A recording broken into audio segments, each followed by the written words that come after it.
and potentially they can pick Farsha for them. But is Farsha the good versus like Arlott and Gatatkacha? Plus the potential Hayabusa. Tlph could still pick the Hayabusa since they're attacking his utility jungle picks here. No Baksha, no Akai. I like how Onic is just really throwing back to about 30 minutes ago when they banned the Akai against their Fredrin.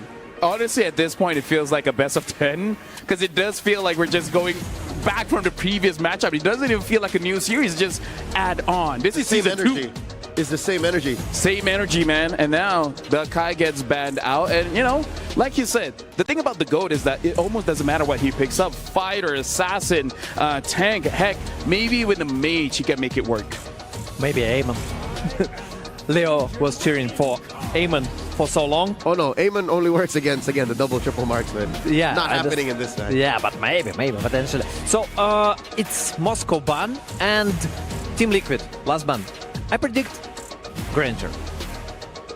So just gonna crack down on possible good picks. So that'll be either Irithel or Granger then, between these two, or the Pocket Beatrix for kill 1. Honestly, I'm looking at the finals MVP for 2023 MNC Keyboy. Because even in turn, it's like, when are we going to get that Keyboy moment, right? But you need a certain kind of hero to really do that. As of right now, tick. What? The Chor tick.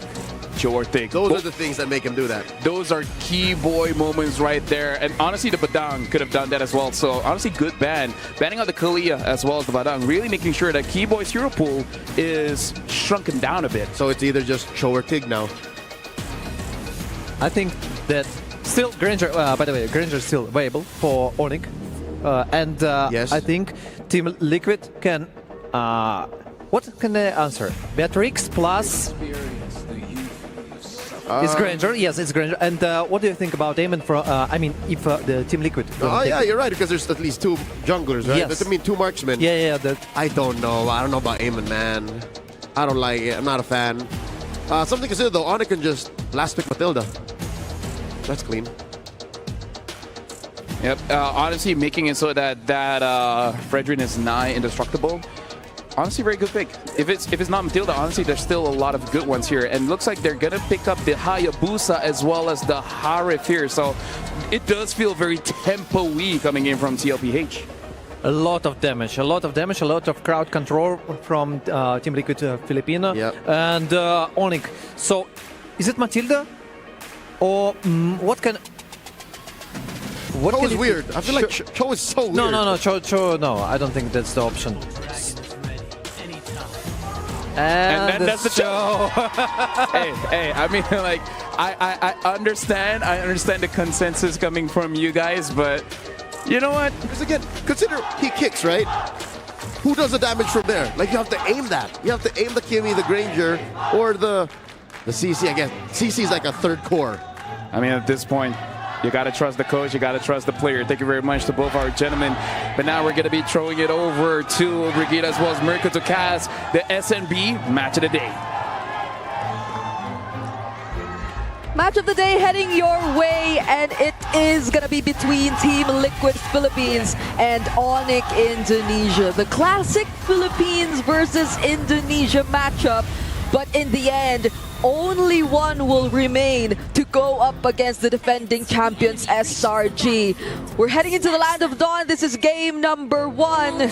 And right off the bat, we're seeing a Hayabusa come in from Tlph, going up against the Fredrin, the face of utility junglers, but now in the hands of Kyrie. Hey, if you showed me this draft and you asked me which one is Onic, which one is TL, I would have definitely said Harry's on Haya, Carl's on the Fredrin. But hey, that's how it's going to start here. Welcome to the Land of Dawn, ladies and gentlemen, for the first game of this series, a best of 5.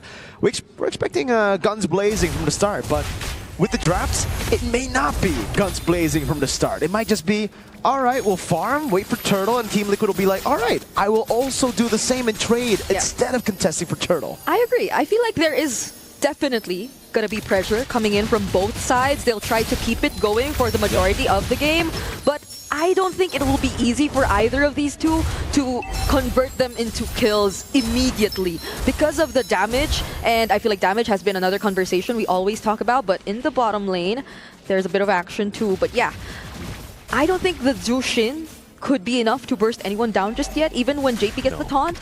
And the Kimmy will get to shred people to a certain extent, but maybe not guarantee a kill just yet if Kiboy does find a setup. And that's going to come in later, because Kiboy does still have to wait before his level 4 comes in. But speaking of level 4 though, Tlph, is he waiting for something here? Yeah, he's waiting for Sans to walk up, maybe getting a little cheeky pick-off early on, but that's why you see Sans bring the tenacity. Like he's respecting the GOAT, he's respecting how much damage Team Liquid have as well in the team fights, and he knows with the Flicker, he is vulnerable. Severo, though, winning in lane against Oheb up top.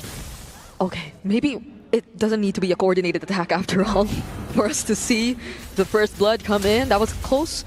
So the bold laners are definitely going at it. Sanford still not able to get his level 4 just yet.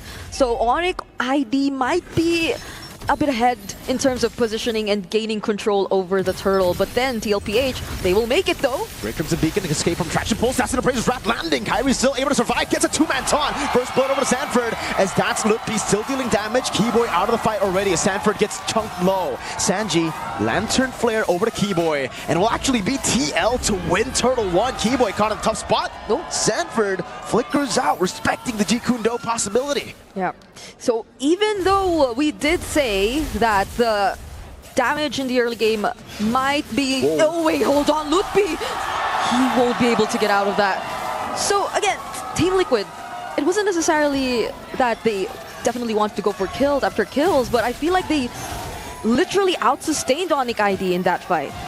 They were able to tank enough of the damage, even from Sans, and JP was okay with it. Like, he still walked away, at most, just using the Revitalize. And this is something we constantly see whenever there's a Gatot Kacha too in the early game. That's really the power of the Gatot Kacha, right? That Revitalize, the added sustain as well. And considering the fact that Onic really don't have a lot of early game magic damage, just makes it very easy for JP to stand in front. And I gotta say, Sanji kind of won them that skirmish. He was the one that baited out the dash forward from Kai from, again, utilizing Crimson Beacon last second. Yeah. He used it like pixel perfect before the traction pulse actually landed, and now, oh, that's gonna be a free kill. Severo taken down as Oheb puts him in a clinch position for Carl to just deal damage. Yeah, there weren't any shurikens needed anymore, nor stacks even. Tlph just had to use the Ogi Shadow kill, and there was no way Severo could potentially get out of that. Now, handing over the advantage to Oheb, probably will be getting his hands on a bit of energy shields here and there, but so far, both sides of Team Liquid have been winning with very minimal rotations coming in from Team Liquid. Oh, but speaking of rotations, Sanji... Oh, actually pops Crimson Beacon, but should be taken down here, yeah. Even with the Purify, he won't use it, he'll just save it. The Crimson Beacon, I think, was mistapped a bit from Sanji there. Now a 1v1 at the bottom lane as Sanford is actually winning in this matchup. But Sanji should be actually back up right as the turtle spawns. I don't think Onic can blitz this, right? Sanford with a jump, final slash over to Severo, doing a whole lot of damage, but now gets caught in a tough spot. Has the way to Dragon Flicker combo. Sanford taken very low, and he gets away. Dang! That's one of the best, if not the best XP in the business right now, but Tlph is able to get something on the map for Onic. They'll have to say goodbye to JP for now, but either way, he doesn't have the AOG anymore. So they won't have ways to set up using the Gatot Kacha, even if he did stay in the game.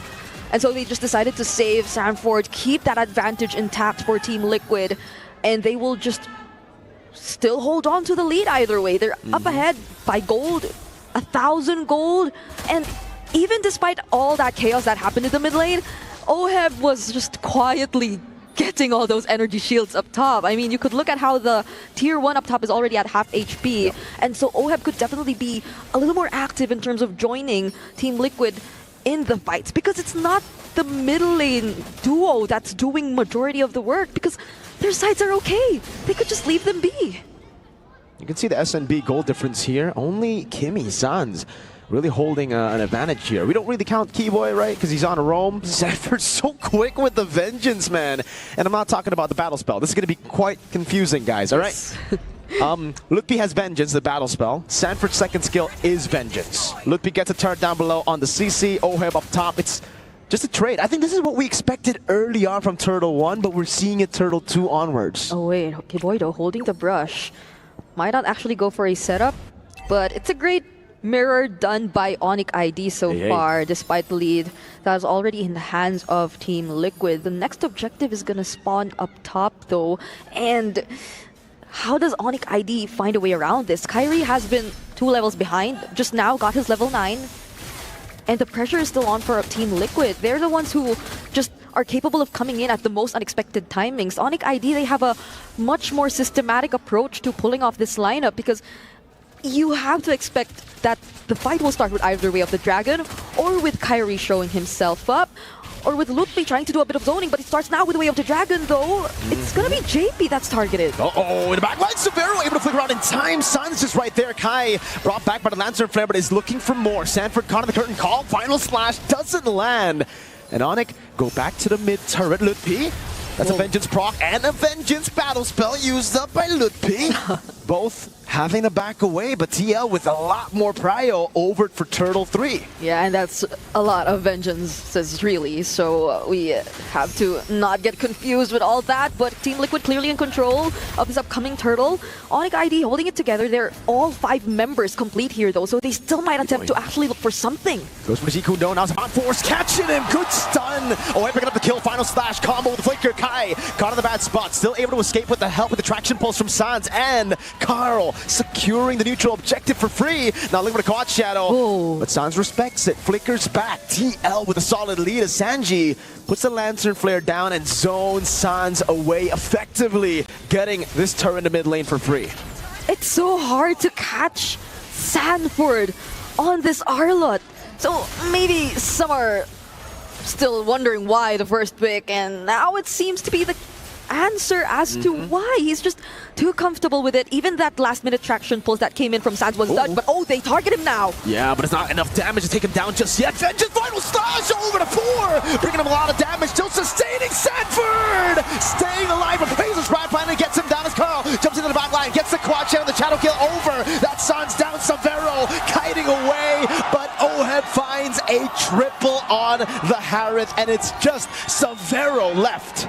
Sanji wasn't afraid to stand in front of the faces of Onic ID. KarlTzy nearly got a shadow onto Severo, but KarlTzy and Sanji, they were the ones who did majority of the zoning and the threatening towards the backlines of Onic ID. I mean, you have to look at this. Right after the duration of the curtain call was already over, they just went around Kyrie, closed in onto the backline heroes. That involves Skiboy, that involves Sans. And now it forced Severo just to run away because he could do nothing without his other teammates. Not at this point in time, not at this part of the game wherein they definitely need to do a bit more catching up, a bit more of farming before they could actually engage in a fight. My lord. Team Liquid are looking scary. JP zoning Severo in the back. Oheb denying as many minions as he can. But in the end, we'll have to take the turret. Yes, Severo gets that cannon minion.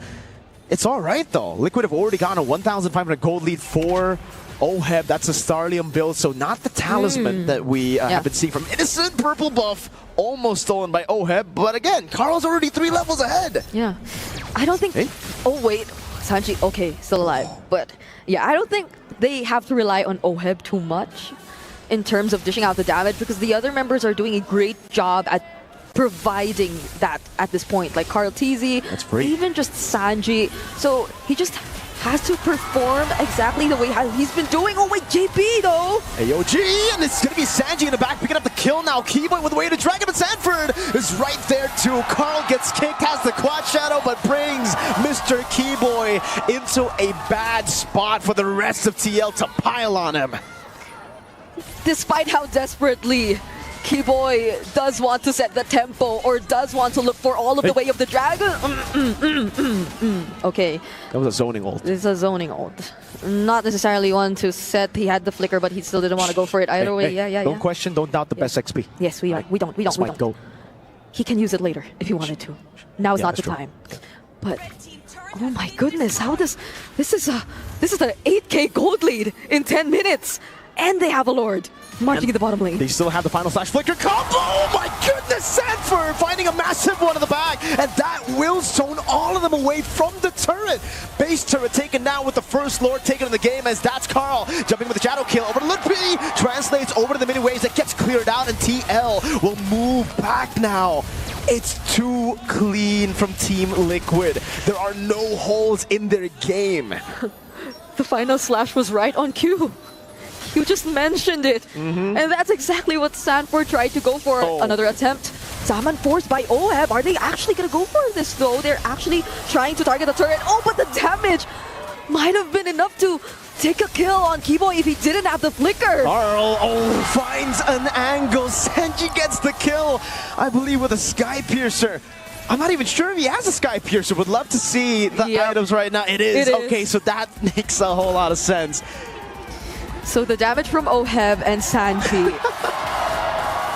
The damage from Oheb and Sanji. That's what you need to avoid if you're Onic ID. AOG to the back, the way to Dragon brings JP back into the base now. The crystal does a lot of damage. Tlph pops into Vengeance, but the Shadow Kill is doing a lot of damage there. Minion wave not ready. It's cleared out by Onic. A wave in the bottom lane, but the base turret up top will still fall to the minions of Liquid. In 12 minutes, they have stripped Onic ID of all their base turrets. They didn't need to help the minions up top.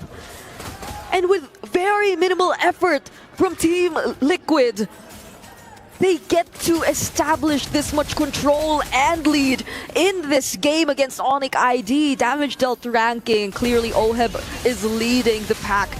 Severo is somehow dealing a decent amount of damage too, but if you were to take a look at that instant replay, that still felt in a way like a punish towards that AOG. That felt, I guess, a bit miscalculated from JP. The other members of Team Liquid weren't necessarily nearby to provide the necessary follow-up.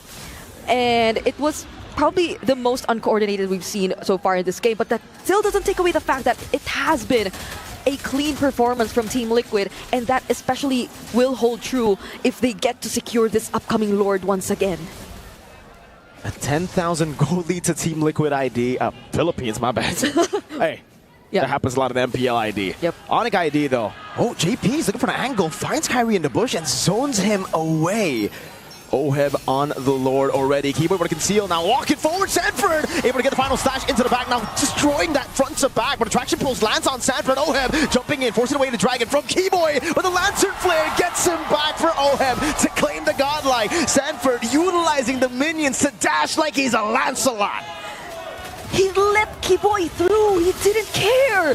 Because they knew that Keyboy could only do so much without the other members. Another final slash! Over to San, still there. Kyrie in the midst of it all, falling down. That's a free Sky Piercer stack. Tlph with the vengeance now against everyone. Gets one, but it's done. Carl Teasy walks up again. Sanji lights up the base of Onic ID, and it is a stomp